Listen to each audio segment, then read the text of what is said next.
Selamat malam sahabat Super Indonesia dimanapun Anda berada. Saya Hilbram Dunar kembali hadir menemani Anda di kesempatan kali ini di Mario Teguh Golden Way. Saya harapkan Anda sudah bersama-sama kami siap untuk menjadi pribadi yang lebih baik, menjadi pribadi yang lebih super. Saya akan menyapa untuk sahabat Super yang sudah hadir di studio. Apa kabar Bapak Ibu? Super. Di kesempatan kali ini saya akan mengajak Anda untuk membahas sebuah pertanyaan yang menarik. Ini saya tanyakan dulu kepada Anda. Siapa di antara Anda yang ingin kaya? Saya nanyanya ke yang di rumah sebenarnya, tapi semua ikut kami angkat. Itulah kehebatan dari pertanyaan itu. Saya tanya sederhana, semua orang sudah langsung mengangkat tangan dan menjawab saya. Dan mudah-mudahan bersama program ini Anda bisa menjadi lebih mengerti bagaimana untuk bisa menjadi kaya. Karena judul dari program kita kali ini adalah Saya Ingin Kaya. Seperti apa? Kita sambut Pak Mario Teguh.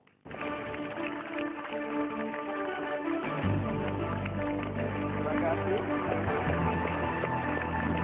Terima kasih, Pak. Silakan duduk. Sahabat-sahabat saya yang baik hatinya, selamat malam. Assalamualaikum warahmatullahi wabarakatuh.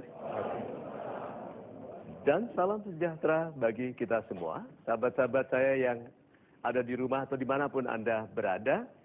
Saya mohon izin malam ini untuk menjadikan Golden Ways benar-benar straight to the point.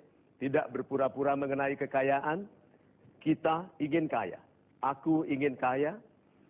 Mudah-mudahan setelah malam ini kita tidak lagi diduga menderita. Waktu kita mengatakan lebih baik kaya hati daripada kaya harta tapi miskin hati. Karena tetap orang yang kaya hatinya harus sangat kaya raya karena dia berpotensi sangat menderma. Sangat membantu sesamanya. Sangat ikhlas mencontohkan bahwa kekayaan pribadi tidak menjadi bernilai apabila dia bukan menjadi kenikmatan bagi sesama. Malam ini kita akan betul-betul bicara mengenai kaya harta yang sebetulnya. Itu. Terima kasih Pak Mario. Ketika saya dengar dari Pak Mario bahwa judul kita kali ini adalah Saya Ingin Kaya, buat saya itu bukan sekedar pertanyaan, bukan sekedar statement, tapi adalah sebuah doa. Nah, dari beberapa buku yang saya baca untuk menjadi kaya itu macam-macam caranya, tapi bisa dengan merubah mindset, pola pikir, lalu juga paradigma kita terhadap sebuah hal. Apakah ini berhubungan erat Pak dengan hal itu? Sangat. Itu sebabnya tadi sahabat-sahabat saya super, di awal saya memohon izin untuk straight shooting.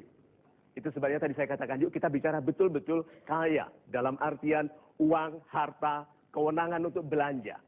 Nah, yang menjadikan kita membatasi diri adalah terutama karena kita membenci kekayaan. Tidak salah kita membenci kekayaan karena kita membenci perilaku orang kaya. Iya.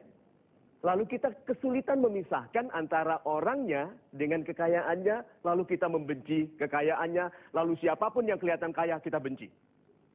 Nah, yang membenci orang kaya biasanya orang apa? Yang Anda yang bilang loh ya. Tapi orang-orang yang membenci kekayaan biasanya orang-orang yang perlu memperbaiki kemampuannya. Jadi sekarang yuk kita jangan pernah dulu katakan kekayaan itu jelek. Jangan dulu katakan karena Anda harus jadi orang kaya. Sekolahnya anak-anak tambah mahal. Ya, satu lagi. Biaya masa tua itu besar. Paradigma. Paradigma adalah peta berpikir.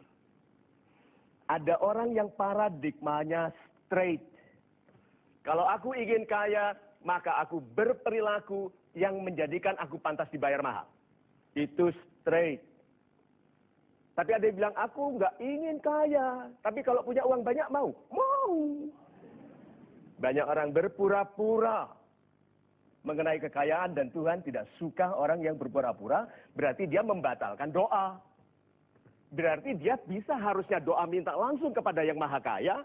Ar-Razak itu tidak dimintanya rezekinya karena dia berpura-pura tidak butuh uang. So, mulai dari sekarang paradigma. Peta berpikir harus lurus menuju harta, menuju kekayaan.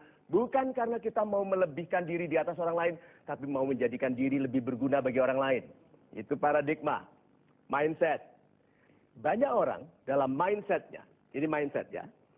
Mindset itu cara kita menata apa yang kita izinkan, kita setujui atau tidak.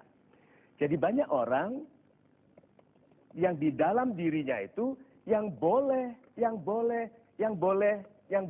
adalah yang merusak kesehatannya, yang merusak nama baiknya, yang menjauhkan orang baik, yang menjadikan dia lebih dekat kepada keburukan. Setnya, default settingnya. Ada orang yang bilang, tidak, yang ditolak adalah yang baik bagi dirinya. Bisa dibayangkan kualitas kehidupan seseorang yang membolehkan yang tidak baik, menolak yang baik baginya. Mindset. Berikutnya, sudut pandang. Di sini ada taman, itu ada sungai. Di sini ada rongsokan, ada kebakaran, ada limbah. Kalau orang mau pandangannya baik, dia harus menghadap kemana? Sini. Dunia yang sama dilihat oleh orang yang sudut pandangnya berbeda. Maka orang yang mau memperbaiki dunia tanpa memperbaiki dunia, melihat ke yang baik dulu. Setelah bersemangat menjadi mampu karena melihat yang baik, baru perbaiki yang kurang. Jangan mengeluh karena melihat hidup yang jelek, menolak belajar dari yang baik. Sudut pandang. Fokus. Ada plus dalam hidup dan ada yang kurang. Ya, sekarang beritahu saya. Orang yang suka mengeluh berfokus kepada yang negatif. Ada yang bersyukur, good, positif. Jadi dia keculek matanya. Dia bilang apa? Untung cuma satu. Coba kalau dua-duanya. Ya toh? Kalau negatif, keculek ini sekarang keculek, setelah ini apa coba? Ya? Fokus.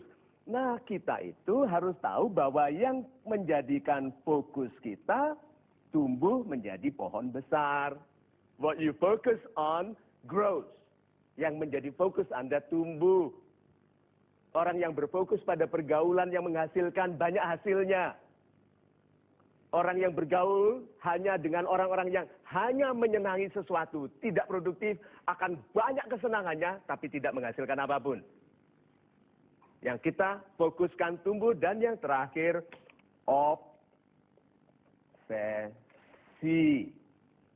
Bisa dibayangkan obsesi, lebih besar daripada fokus, lebih besar lagi daripada sudut pandang atau paradigma, karena dia hidup untuk itu. Sekarang beritahu saya, orang ini jadi apa? Kalau dia suka ikan, suka hal-hal yang berkenaan dengan mancing, suka kolam, suka aerator untuk kolam, suka pabrik alat-alat pancing, suka alat-alat untuk memelihara, untuk memastikan ikan tumbuh dengan subur. Jadi apa dia? Saudagar. Jahit-menjahit? Tidak mungkin. Saudagar ikan. Maka kalau ada anak yang menyenangi sesuatu secara ekstrim, jangan dimatikan. Karena itu yang menjadikannya nanti ahli di bidang itu, karena dia berpikir ikan. Makan harus ikan. Cari pacar yang mirip koki. Itu.